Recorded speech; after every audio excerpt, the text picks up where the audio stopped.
We've come out of the Andes and are following the Urubamba River into the hot and humid rainforest of the Amazon basin. There is no other way through the forest except by boat, and we have nearly a week of river travel ahead of us. Our guide, Barry Walker, can barely take the binoculars from his eyes. If you're a bird spotter like Barry, then Peru with 2,000 species is a land of opportunity. But the forest is attracting attention for more than its natural beauty, as I'm soon to find out. So here we are on the Camisea, Michael. This is the Camisea River.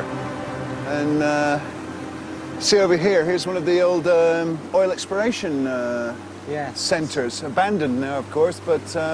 First little piece of modern equipment I've seen on this stretch of the river for a long while. Looks like a painted palm tree. Yeah, badly painted palm tree. What is the significance of that then? Was the drilling abandoned here? Well, they've done the exploration. They've got some capped wells in here. So for the last few years, everything's been abandoned around here, but very soon the crews are going to come in and actually start getting the gas out. Has the exploration damaged the environment much yet, or is that going to happen in the future? We'll find out. Just around the corner here, there's a settlement, which I think we'll call in at, and that'll give us a real idea of how much influence the exploration people have had. I'm sure that when they start getting it out, it remains to be seen whether we're negative or not.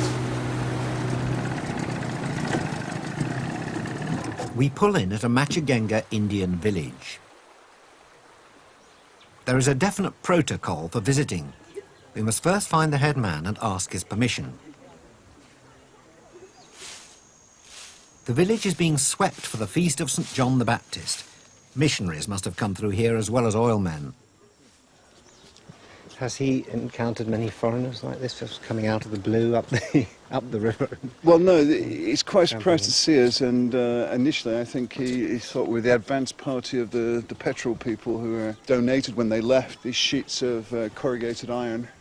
He was saying that it's much better using that than it is making the thatch. You see the old thatch building here, and it's a lot of work to put it together. Yeah.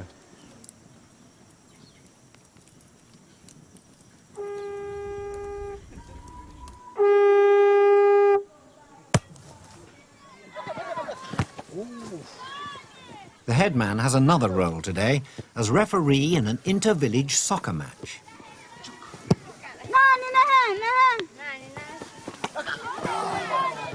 The whole of South America is mad about football, and the Amazon jungle is no exception. The match is one of the feast day attractions. Oh, nice try. A man with no boots on. The football boots seem rather unevenly distributed, but it makes for some interesting tackles.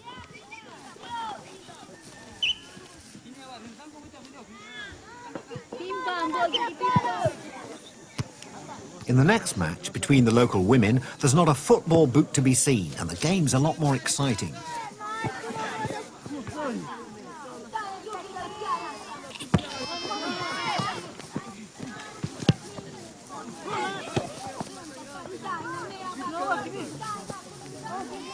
Children here grow up hoping that one day they'll be as good as their mothers.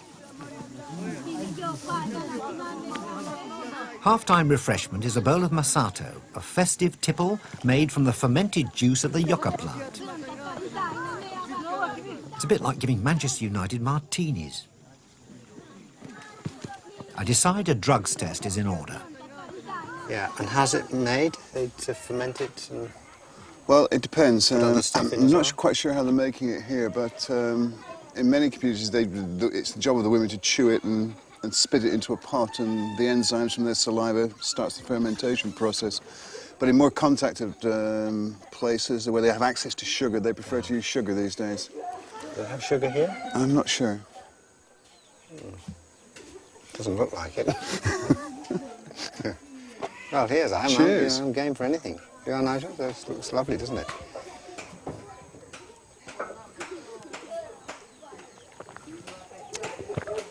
Hint of dry, sort of slight raspberry-ish.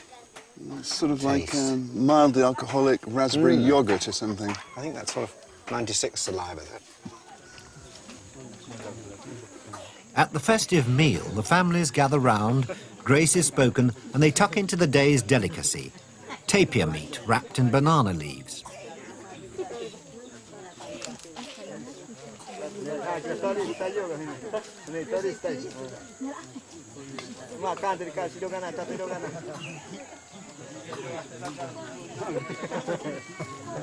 The presence of plastic bowls, containers and T-shirts show the village is modernising. The old ways are looking increasingly out of place.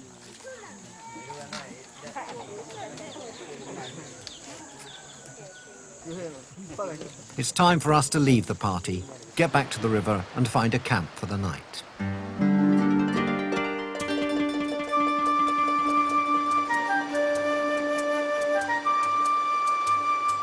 The morning dip looks idyllic, but could be dangerous. If you pee in the river, there's apparently a small fish with barbed teeth which latches onto the urine stream and swims up your penis. Give me a piranha any day.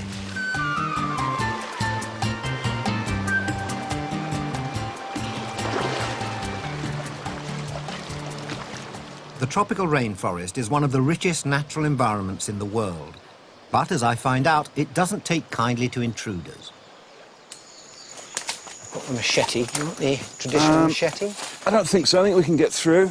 It's just over to where the trail widens out down here.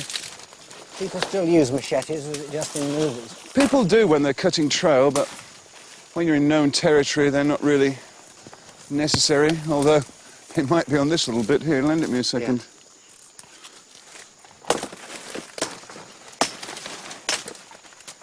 Thanks.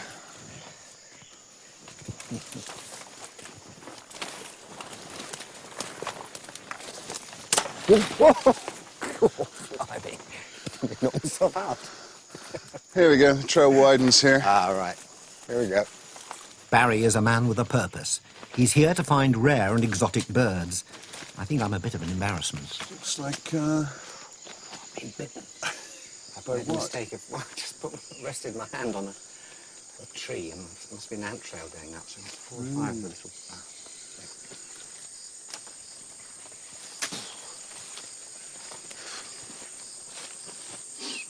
More like it. Yeah, this is good primary forest here. This is very good indeed. What can you hear? What's that one we can hear? Oh, that's the that's a plain-winged ant shrike. That lives in the sub-canopy. It's quite vocal at dawn and dusk. Yeah.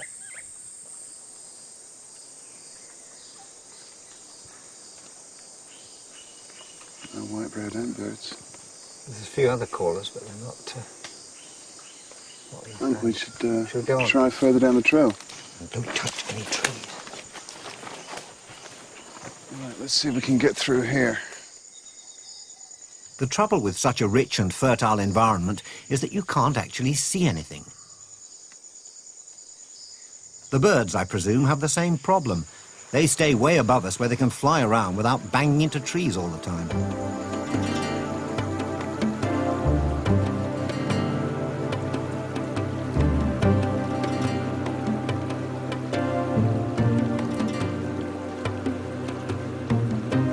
After a while, one day becomes much like any other. The forest seems endless. The climate it generates hot and uncomfortable.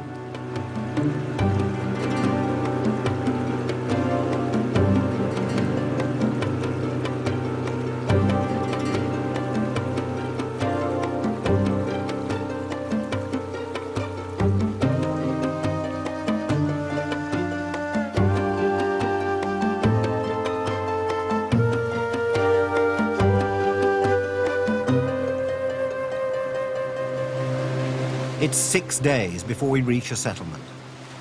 Is this it? This is it. Sir Power. Sir Power. Civilization. Civilization. Lots of Not boats. sure about it. I bet you can get beer here. Cold beer, maybe. Maybe there's a fridge, yeah. 90-degree beers we've been drinking. The biggest place we've seen for a while. Yeah. A hotel, or are we under canvas again? Under canvas, I think.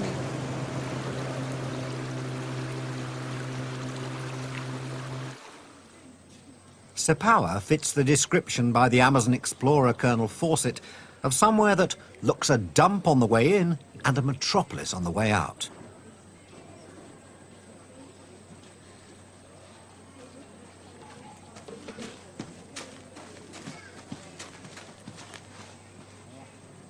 It's a place of convivial and infectious idleness. But it does have an airstrip, and there are no queues at the terminal.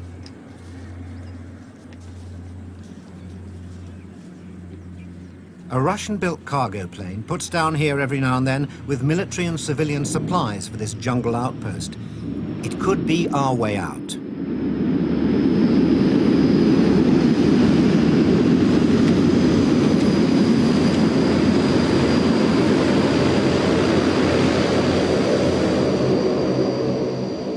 As refueling begins, we look around for an airline official to talk to. Barry finds the co-pilot, who bears a passing resemblance to a certain film star. He seems to have a grip on things.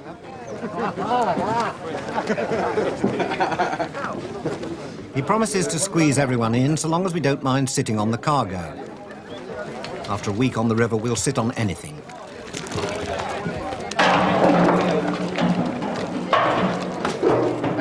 That's it. Time to go. Thanks ever so much. Yes, I'll Great see you. times, memorable days from Cusco onwards. And you're in London. Come to my local. Yeah, what's the local club on the phone? Have a great trip. Almost as good as the cross key. Have a great trip. It's been a pleasure. Yeah. All the best.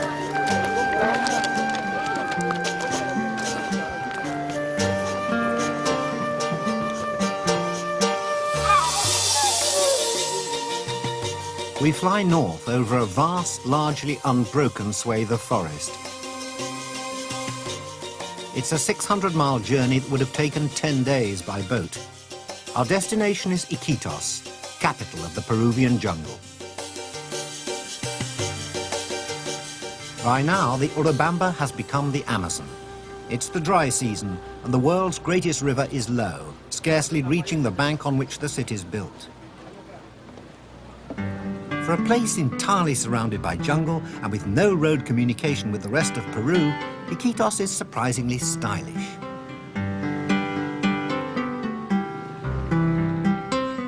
It owes most of its faded charm to the rubber boom of the 1880s. The new houses of the rubber barons showed old-world taste.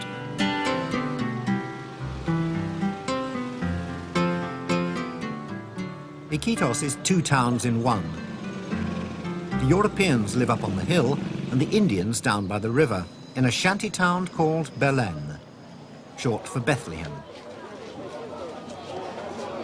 Peru is the great street vending Oh, city in the definitely. world. You know, we have a good market here, you know. And when that's rather Well, nice. this is a bandstand that was brought from France in the early 1900s. Yeah. My companion, Jorge, comes from uptown Iquitos, but clearly loves the bustle of Belén. It doesn't always look like this. When it floods, how much of this is sort of going to be underwater? Where we're walking now? Somewhere like about 2 Above meters, our heads? yeah, about here. Yeah. And the big boats like the colectivos also come, They come, so this directly becomes a canal. over to the plaza. Huh? Yeah. This is what we call the Peruvian Venice. All right. Yeah. Well, let's You get see a the gondola. canoes here and there, Yeah. you know, all the time. Plenty of things for sale here in the shops, or all stalls are full. What about the services here? I mean, does the town provide sanitation or electricity or? Oh yes, What? the city provides electricity, as you can see here, the wiring. Yeah. They also have potable water, but there is no sewage systems here yet. No. Everything is just right down onto the floor. Yeah. As you can see on the other side too, you see all these little houses there. Yeah, there's a lot of rubbish just standing. Well, It must be bad for disease. I suppose. Oh, we have here a very high percent of infant mortality, you know, somewhere like anywhere like 18 to 20% infant mortality in the first 5 years, caused mostly by parasites.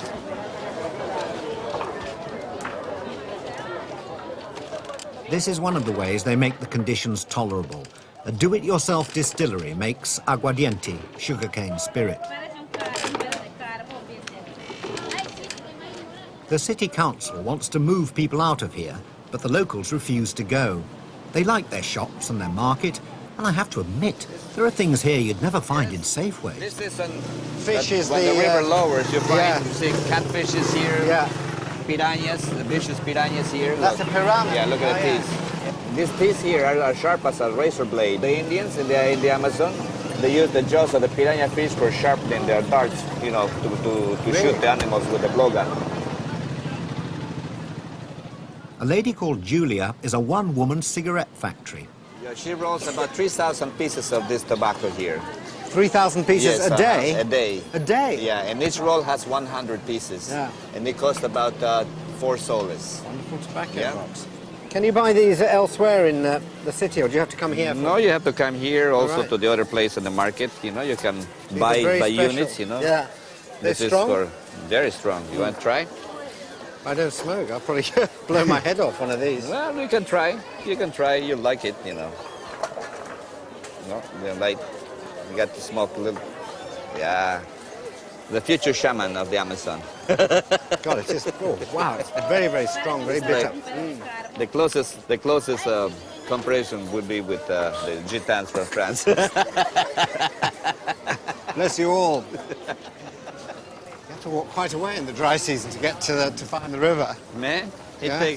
it's almost about a kilometer and a half Is it? before we Down get that here. street, yeah. This is the tributary of the Amazon called Yeah. Itaia.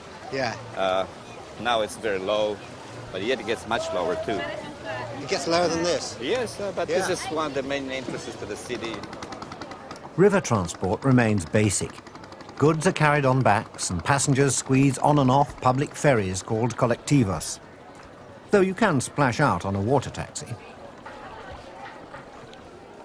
The rise and fall of the river each season does not encourage an air of permanence.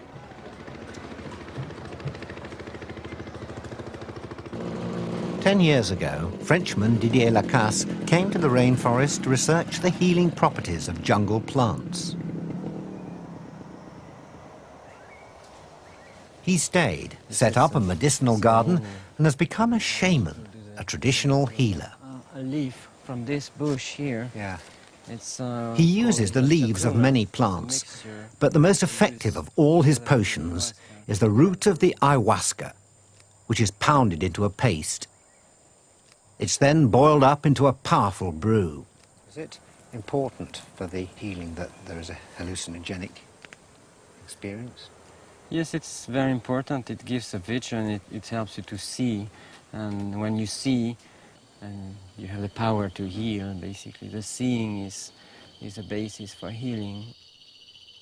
Didier's herbal surgery has many elements of religious ritual. He's the high priest. The ayahuasca is the sacrament.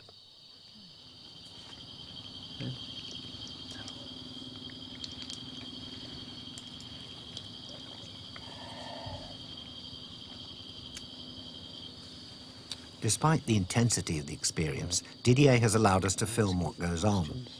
Now he's drunk the ayahuasca, I ask him how long he'll feel able to answer my questions. 5 minutes, 10 minutes.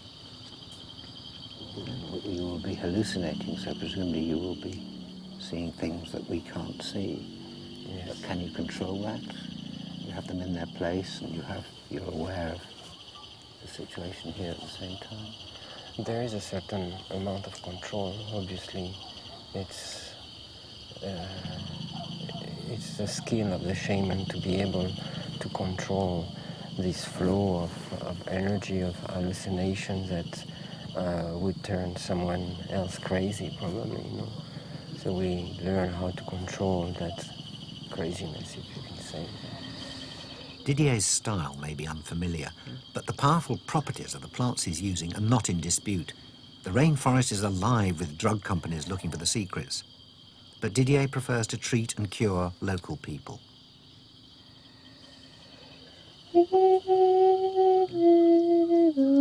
Eventually, it's time for each patient to come forward for a consultation.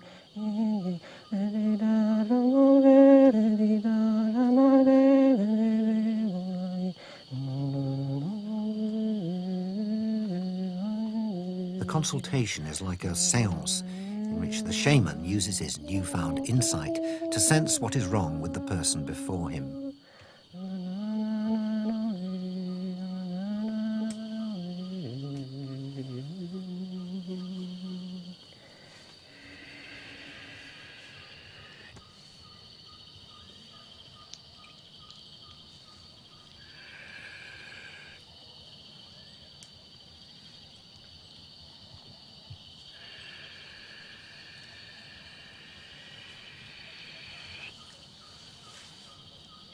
Then he asks for me to come forward.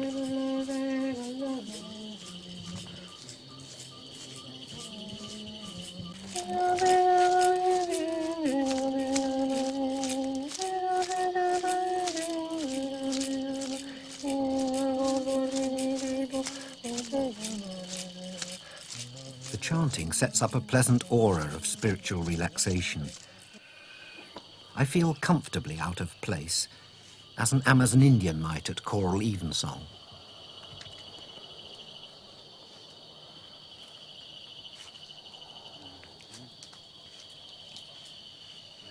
This is a song that you can carry with you along your many journeys that you will be taking.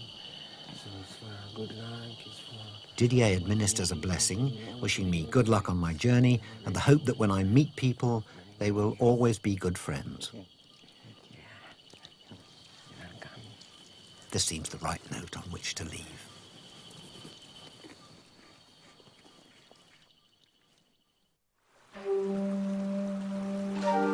The El Arca, a British-built riverboat, first sailed the Amazon in 1882.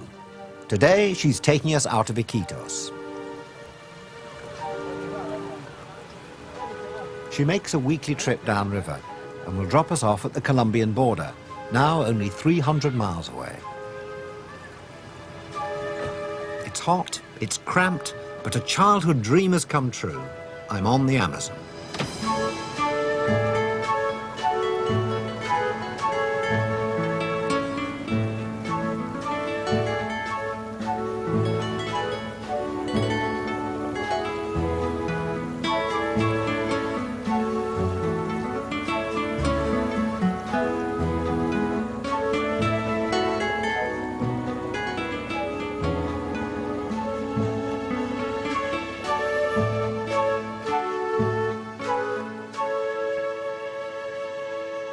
The people from a local village come out to meet us.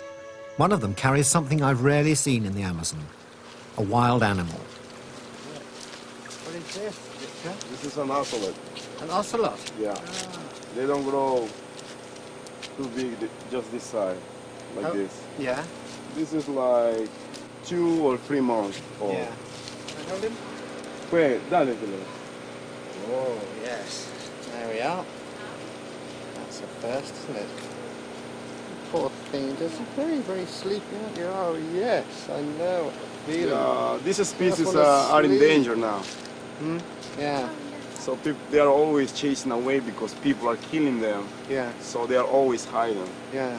You know, people from Iquitos are coming down here looking for this skin, so they pay cheap.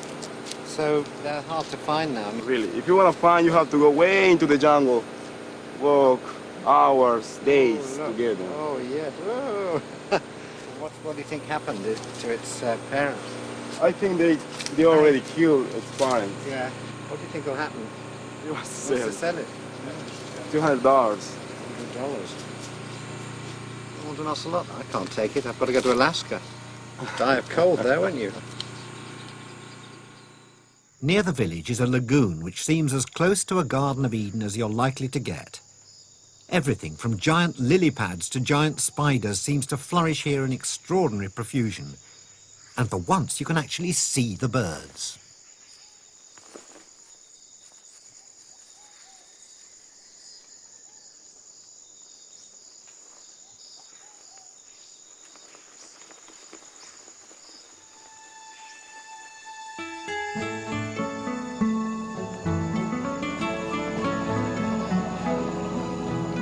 I'd like the Amazon to stay like this, just as I'd imagined it. But it's changing.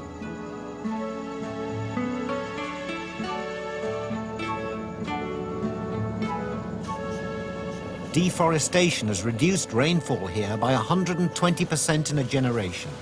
And if there's oil and gas to be found, more trees will have to go.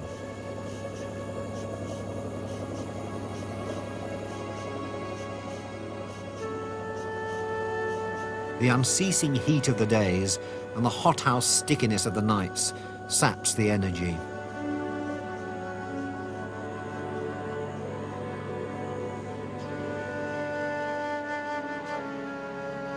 Before the river lulls us into total lethargy, it's time to move on.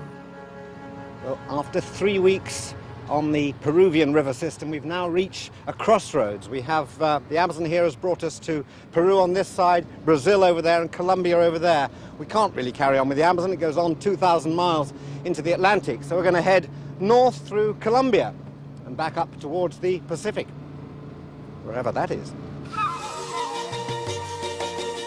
There are only two ways out of the Colombian frontier town of Leticia, by river or by air. A river journey back to the Andes will take at least 2 weeks. A flight will take 2 hours. We board a plane to take us across the equator to Bogota.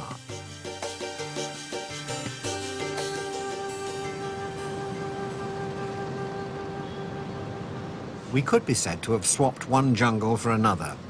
Colombia's capital is the biggest city we've seen since Sydney. It has a reputation for being one of the most violent places on Earth. To try and find out why, I go to see Tim Ross, a British journalist living and working here. This is Herman, the driver who regularly takes us. How do you do? How do you do? This is the car we always use for the streets. It's the most unobtrusive. I'm told you do a great city tour. Well, the city is great. I think it's fun, but it's not a city exactly with tourism. That has ended here because of the problems and dangers. A city with one of the world's highest per capita homicide rates. Like 100 murders per 100,000 population here, like 50 times the British murder rate. So it is not exaggerated. It's not exaggerated. This really is a dangerous city. Yeah. Not just for murder and obvious major violence, but the petty things, the pickpocket, the snatch artist, the man who grabs a wristwatch, grabs your glasses off your face. I mean, some people try to grab them off you just to...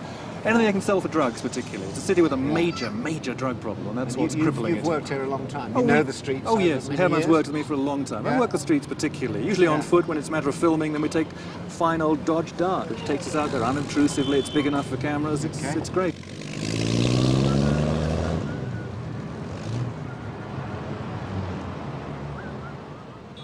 The troubled streets to which Tim takes us are only 6 blocks from the presidential palace in the heart of downtown Bogota.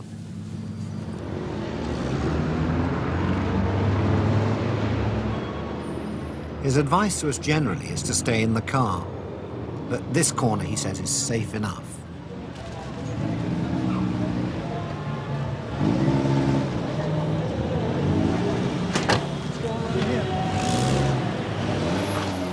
Tim is well known around here. He's reported on these streets for 20 years. The death squads work this area consistently. They come around at night killing people. Now, this next street ahead here, they've actually put posters up. But who are the death squads? Who do they compose, and what justice are they dealing out? I mean, justice, bullets in the head. And it's shopkeepers, off-duty policemen, private security guards, sometimes simply people who've been mugged and are fed up with it, go back with a gun and kill street people. So particularly vigilante squads, yeah. And do they kill people? They do. At what sort of rate? Sometimes 3, 4, 5, 6 cases a week. 2 or 3 people a night killed. Armed police patrol neighbourhoods reduced by the drug trade to war zones. Tim knows many of the casualties. Puñalada. There's a knife stab. Right? Knife stab there, so they had to open it up to stitch him up inside. Wow. Fue profundo y fuerte. No?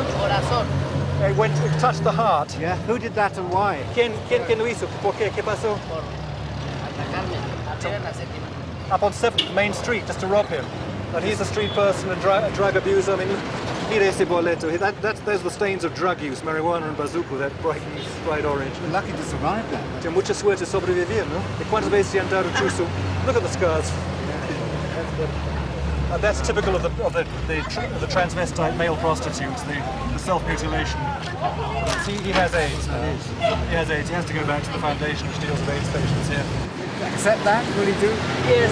He wants to persuade his friend. The trouble is to persuade the friend to come in with him. He doesn't want to leave him. Listo, pues. Okay, cuídate mucho.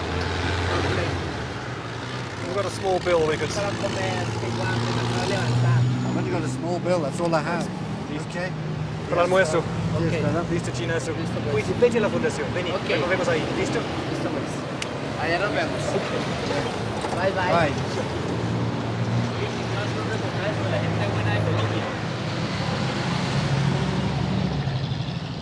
Back in the car, we head for the most notorious street of all, Kai Katushe, Bullet Street.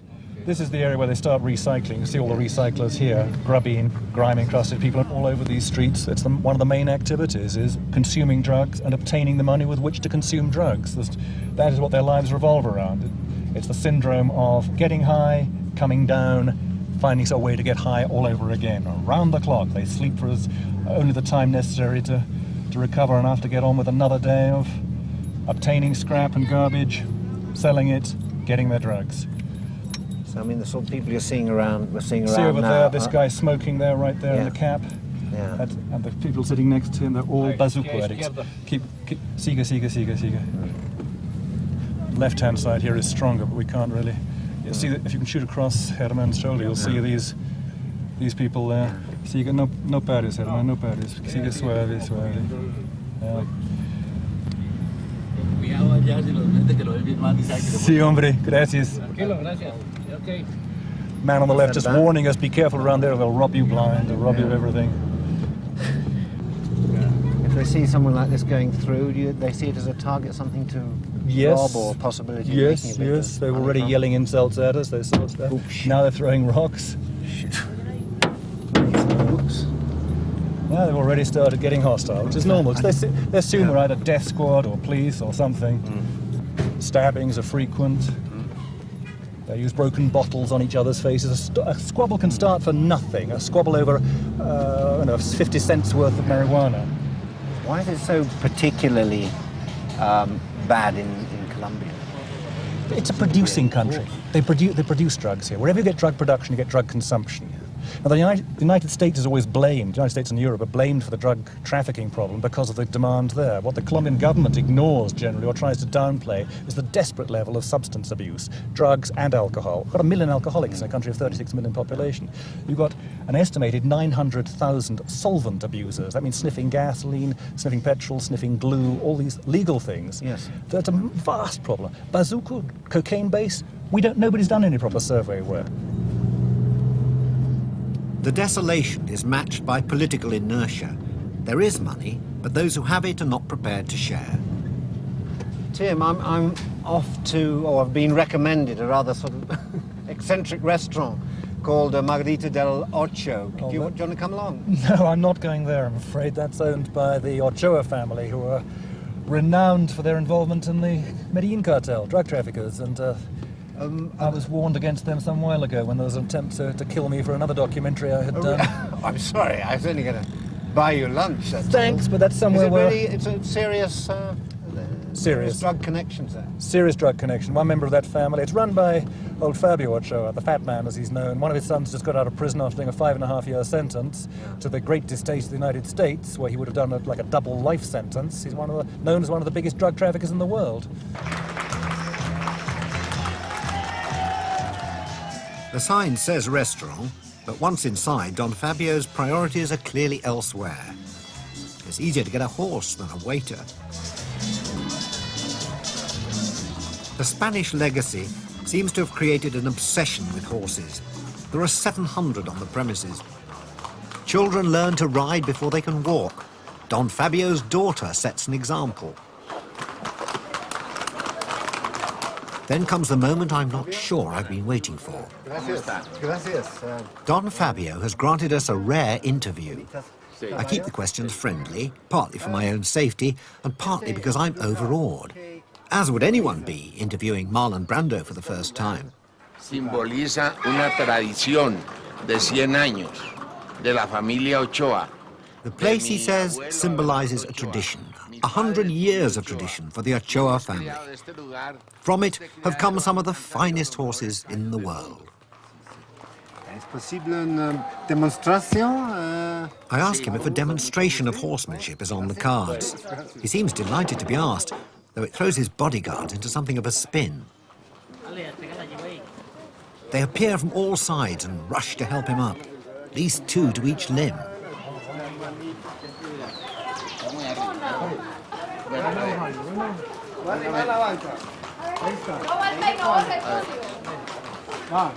Bueno, empujen. Van a pasar al otro lado. Bueno, quiten una banqueta allá. The raising of Don Fabio is not an elegant sight, but once he's in the saddle, he's a changed man. Bueno.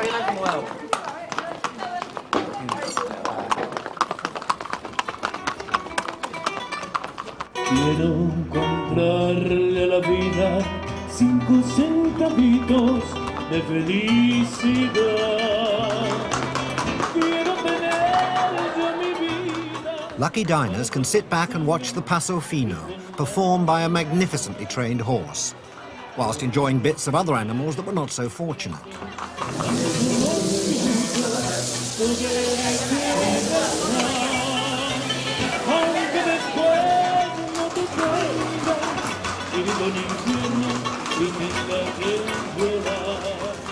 This is a family business run by the family. Don Fabio's new wife flashes the sweet smile of success.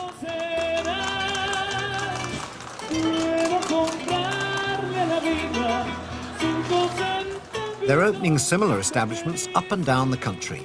It's clearly big business, and it's legitimate.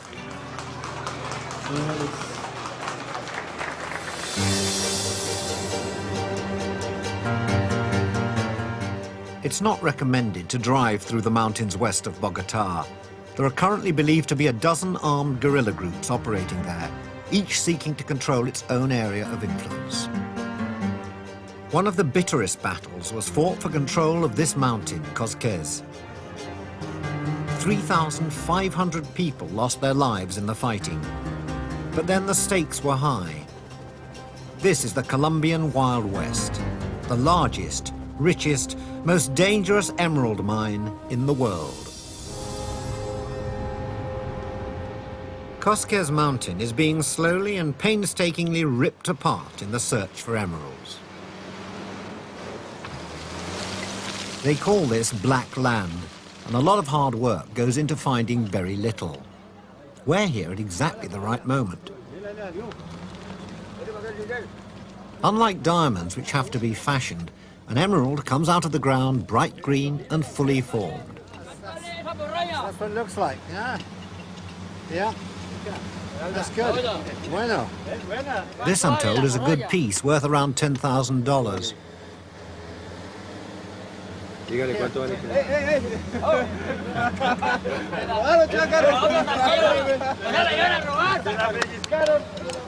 Down at the bottom of the mountain, beyond the company fences, a stream runs out of the mine. This is where the guaqueros, the scavengers, are allowed to sift through the crumbs from the rich man's table.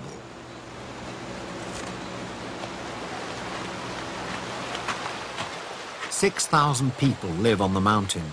Only a third of them work for the mining company.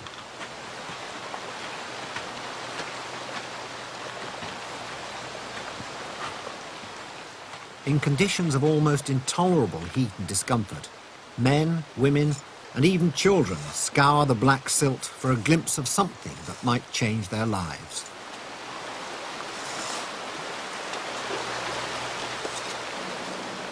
Crowds cluster around the head of the stream like rescuers at the scene of a disaster.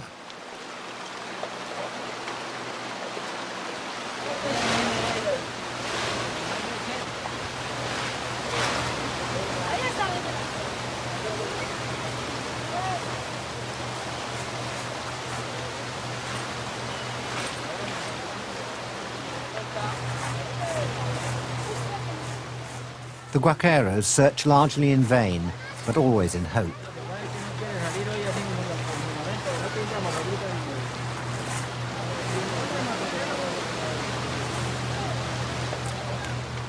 Surprisingly, I see no fights or arguments amongst them. Though these people may be desperately poor, they help each other out. Or maybe it just came on a good day.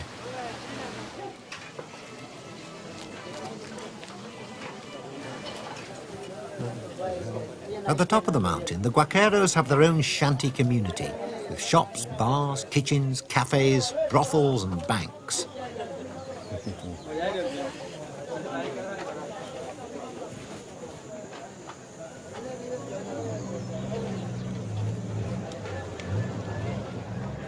It's up here that the most important part of the whole process takes place, the buying and selling.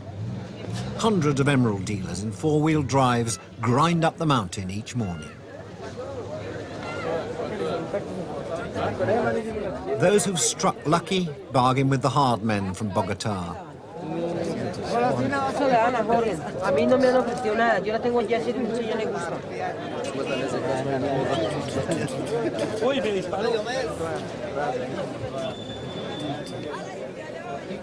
Experts.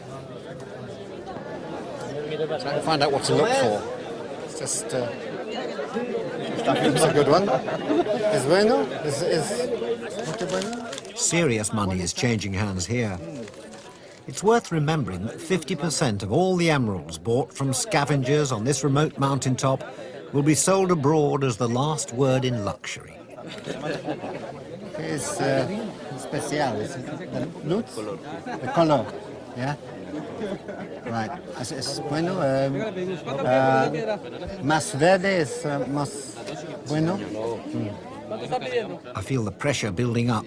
Now they're asking me to put my money where my mouth is. $1,000. $10,000. $10,000.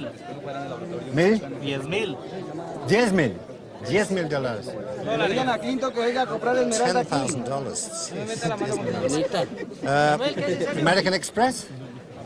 American Express. I think it means that won't do nicely.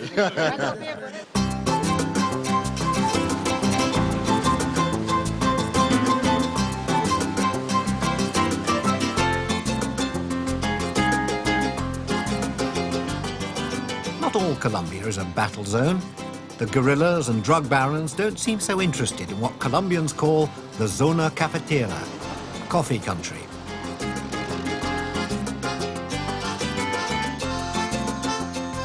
I hitch a ride in one of the American Army jeeps they call Willies.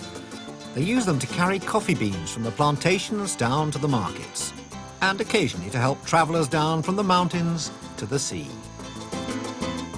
The coffee country around Armenia lies about 3,000 feet above sea level.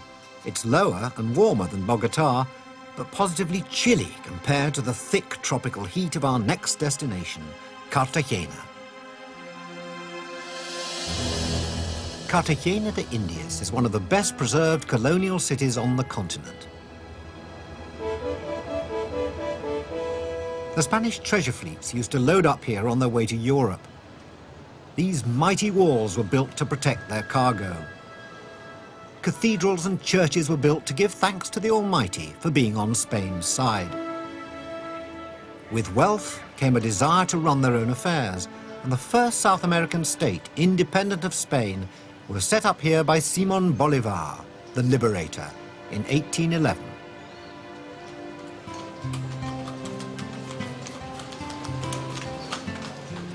Protected by its great sea walls, the houses of the old town haven't changed much in 300 years.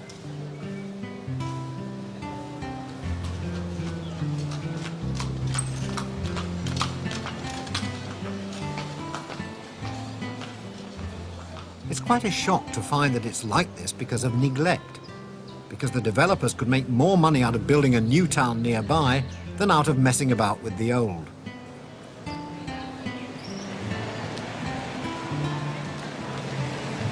Much of the hard work of preservation has been done by enlightened individuals. Like when you got it, was it like this? Or you done Jackie Bazile is from an old Cartagena family. She and her husband decided to eschew the comforts of a modern apartment and move back into the heart of the city. You had to sort of start from scratch, did you? Yes, you buy the facade, Yeah. and then inside it's an old crumbling house, and you have to start from scratch. Why do you think they remained? I mean, most cities have changed a lot and modern buildings have gone up. Did somebody deliberately stop Cartagena from changing? No, I think it was just, we were lucky that the mayors and all the governmental people just didn't think about the old city. They wanted new places to be developed. So they saw this city like a church, like an old thing to be left there, and then about 30 years ago only, the city started to be looked at. Nobody had looked at it before. As someone who's just passing through here for a few days, what would you recommend for me to do to get the sort of the feel of Cartagena? Well, to start warming up, maybe a Chiva tour. Chiva tour, what's that? Which is a typical bus that we have in all Colombia. They run from south to the north, and here they've become a place with music, drinks, where people from all over meet. So it'd be probably quite a good thing for inhibited Englishmen. No, for everyone. Colombians get together, and afterwards they know what to do.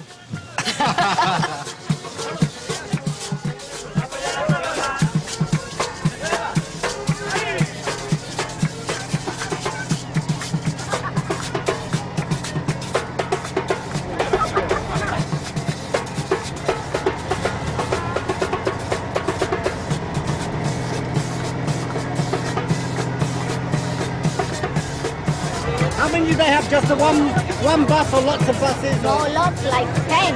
10 buses? Yes. Do they get full? I mean, Yes. you can have one night, you have 10 of these incredibly noisy, Going around the city. drunken parties going around the city. So at the very end of the evening, what do? They jump you all on the side of the... By 1 o'clock, you start having fun. What's the time? It's 10. 10!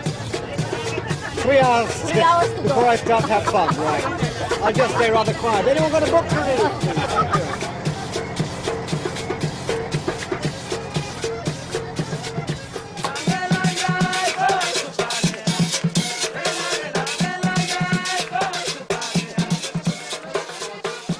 9 weeks and a day since setting foot on Cape Horn, we've reached the other end of South America. The last lap of my journey is in sight. That is, provided I survive tonight.